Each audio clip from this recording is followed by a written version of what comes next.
by Anna Bamberger and Maribel Fernandez. The presenter is Anna. Okay.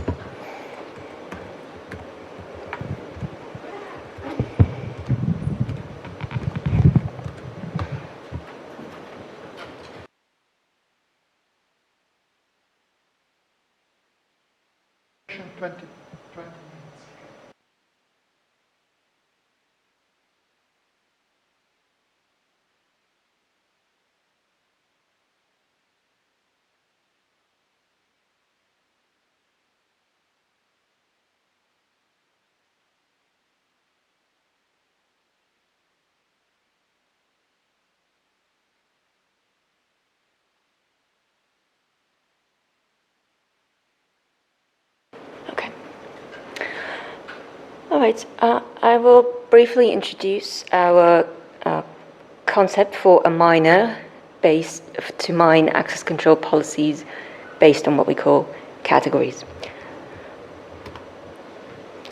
So just a quick overview of the domain.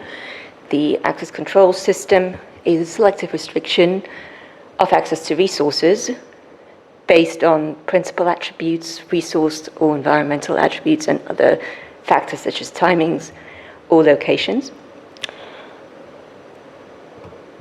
And the motivations for this work are that there's a variety of different access control models already available, which each have specific languages, properties, and techniques.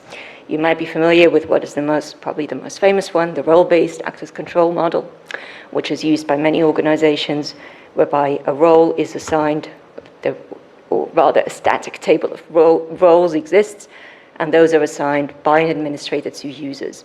And there are variations of this based on what we will use here, attributes. And there's finally the access control meta model, which is what we are working on, which is based on the primitive notion of a category, which I'll explain in a minute, which is essentially a logical formula. So the challenges that are faced in access control are, of course, growing data and complexity, so a larger potential for conflict and security leaks.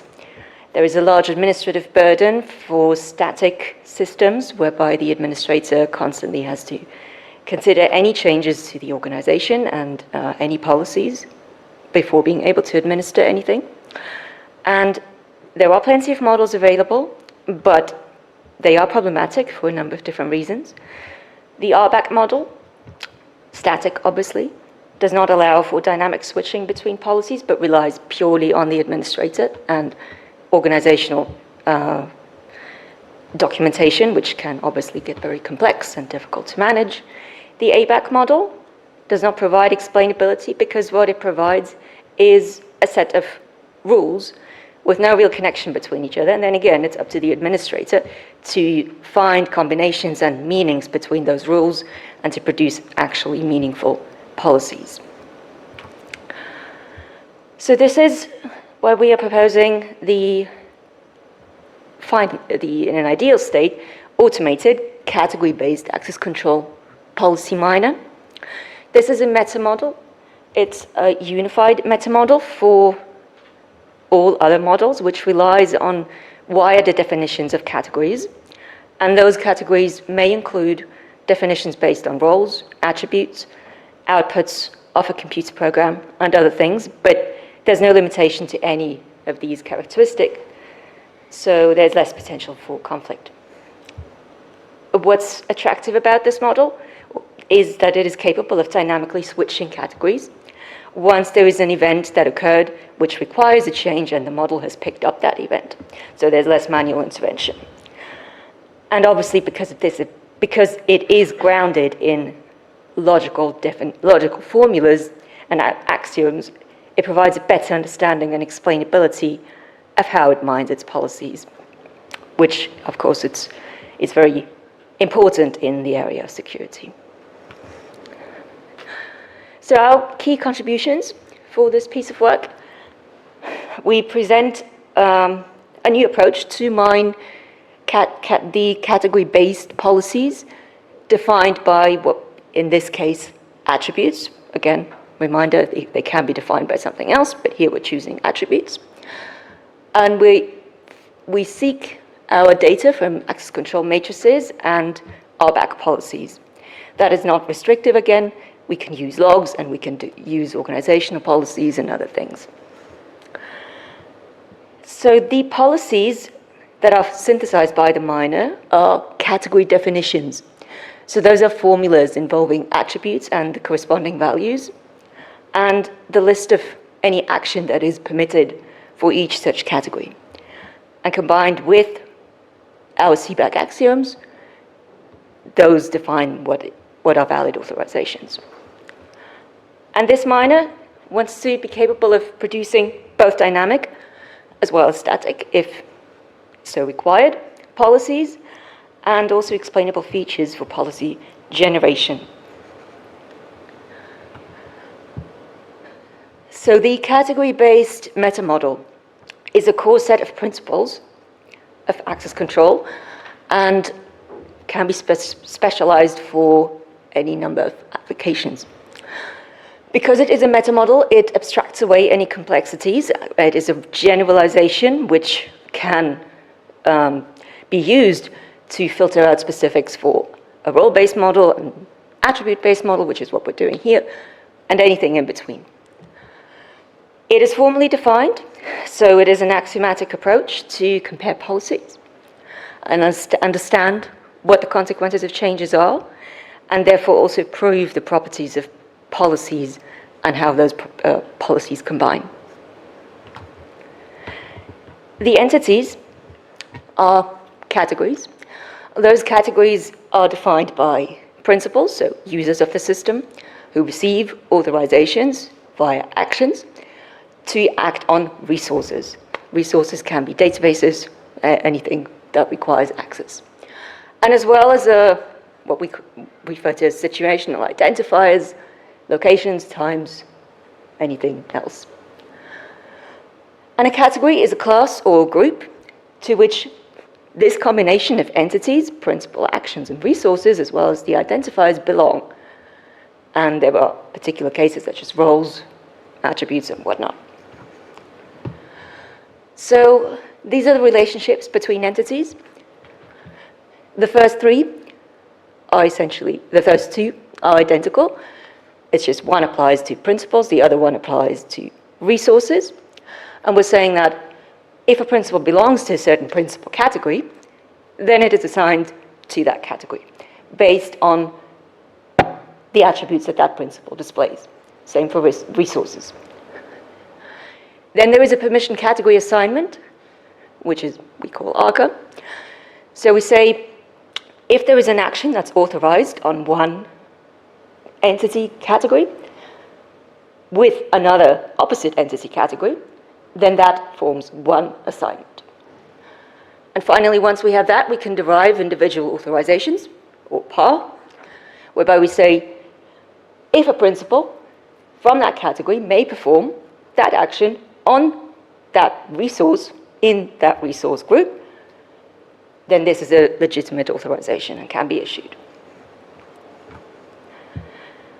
Category-based access control is a very basic category-based policy, so it's a tuple consisting of PCA, ARCA, and PAR with those entities that I just spoke about.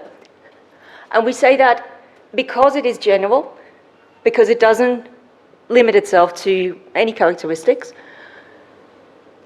any other models, such as ABAC or RBAC or the discretionary model or mandatory or anything else, can be derived from that. And so we can say that they are really subsets of that meta model. And this is an example to show what is meant, what's the difference between static and dynamic.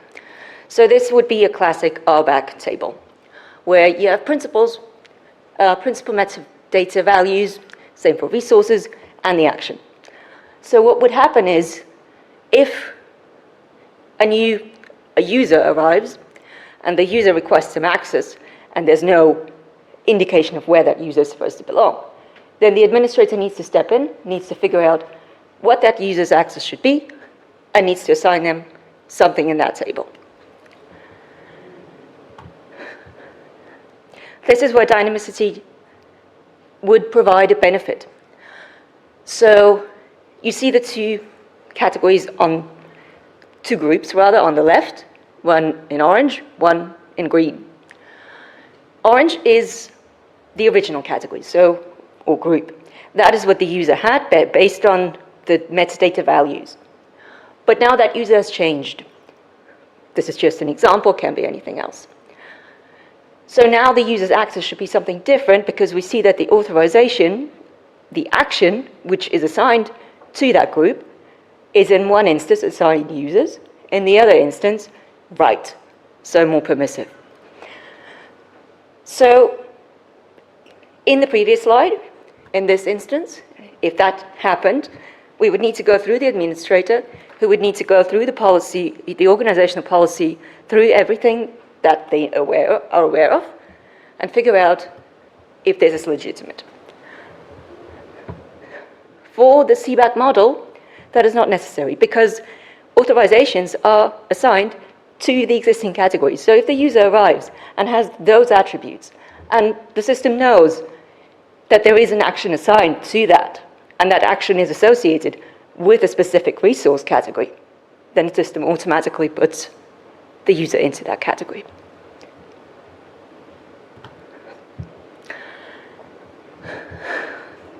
And this is what it would look like.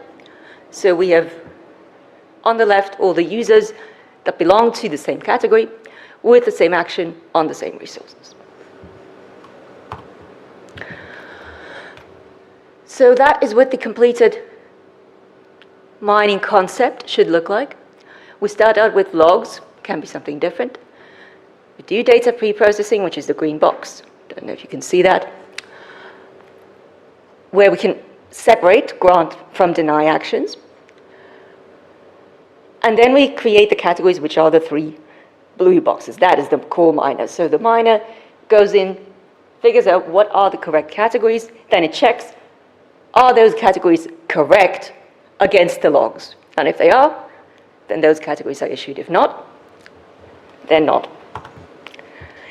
The algorithm details. So it's a combination of an NLP-based, which is used to assess similarity of what entities should be put together into one category and what not. And a subsequent FP growth-based check to make sure that any members that have been assigned to the same category actually carry the same authorizations with regards to the same opposite resource. If that is the case, if that is not the case, they will be split. If it is found that there are members from different similarity groups, which should actually be, because they carry the same authorizations, they are merged. And that is one of the goals of the miner, to create a minimum set of categories because of this technique. And so the outputs are the newly defined category definitions. We have a proof of correctness. So the miner terminates, the outputs are final, and it produces a list of category definitions, as well as any inconsistencies that may arise. And also, because we're looking for a minimum number of categories, and because we say that the RBAC miner, which is an NP hard problem, if that is derived from the CBAC problem, then CBAC is also NP hard. We have continued challenges. So there are characteristics other than the ones that are defined by the model, which may be required. For example, title, length of employment, and we may not necessarily know what those are. We may not know what the relevance of characteristics might be. We don't know what to do with unknown users. And requirements may change. So the system must be capable of dynamically adjusting to that. And then the future for our work would be to assess what that feature relevance is and what context means, because even if an attribute is the same, given a different context, it might actually mean something different. And so the miner needs to be able to understand that.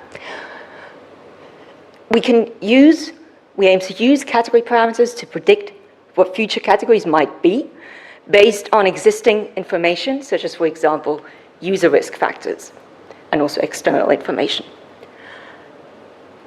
We want to continue recognizing category equivalence, even where attributes might be different, which is what I explained.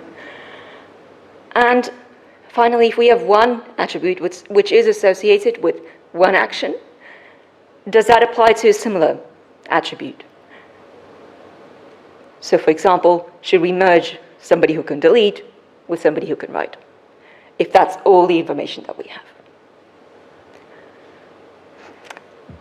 And any questions?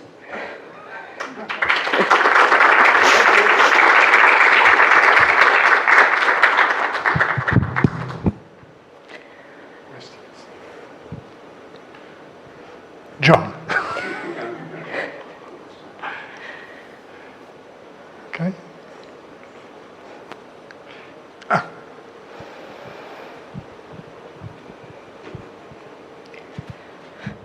You were saying that at the beginning, at this first step, where you were looking at the logs, figure out what been done in the past, you could use other things than logs. Is there any specific category of things that you could be using, or do you have examples what else might work there? Yes, so logs are good examples because we can assume that they're the ground of truth. If there's a principle associated with an action and a resource, then we assume that should be correct, and if it's not, then obviously policy has a problem. But other grounds of truth would be policies, existing policies of the company, and they don't need, or the organization, and they don't need to be category-based, because that's the whole point of the miner. It can handle such situations. But also things such as what I mentioned here. If we get information about the user's history, for example, the user's medical data in case of where, for example, a medical emergency access might be required, then given those risk factors or given that history, can we predict that there's going to be a situation tomorrow, in a week's time, whatever, when emergency access will be required? So that is something that we have not been working with yet, but it would be an interesting future endeavor.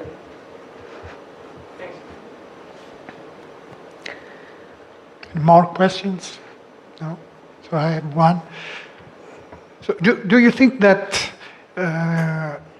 some forms of explicit negation of authorizations make sense in this context or not? I mean, someone or some rule or some category who's not authorized to do something. You can, of course, have a list of anything that's prohibited, and it's possible to do that. But the problem with that is it creates an if list of all the conditions that you want to introduce, and we're trying to get away from that. We're trying to have the algorithm recognize what is required to get into that category. And if you don't have what is required, then you simply don't get in. So yes, you can have explicit negations, but I think that would add to the complexity of the algorithm, and we would like something, and it would also take away from its autonomy. Okay, thank you. So, let's thank again Anna.